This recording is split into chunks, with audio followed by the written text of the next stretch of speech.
এটা হচ্ছে কাশীনাথপুর ফুলবাড়ি। তো ফুলবাড়ির একটা বড়ই গাছ আছে, সেই বড়ই গাছে এত পরিমাণে চড়ুই পাখি বসে, আল্লাহর কি নিয়ম দেখেন।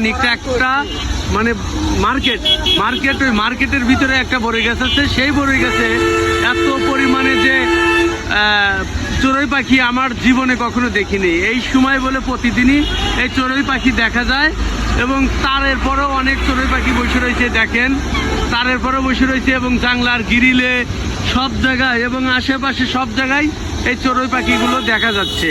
তো আমি আসলে কাশীনাথপুর অনেকবার আইছি, কিন্তু কখনো এইভাবে আসলে ফলো করি নাই। আজকে হঠাৎ করে মানে ফলো করলাম। অগাধ চড়ুই পাখি, এত যে চড়ুই পাখি আমি কখনোই দেখিনি এক জায়গা, এবং চারপাশে চড়ুই পাখি মানে খেলাধুলা করতেছে, তারে থেকেও তারে যাচ্ছে। এ হচ্ছে আজকের দৃশ্য। এটা হচ্ছে কাশীনাথপুর ফুলবাড়ি। তো সবাই ভালো থাকবেন, এবং ভালো লাগলে অবশ্যই ভিডিওটা শেয়ার করবেন। ধন্যবাদ।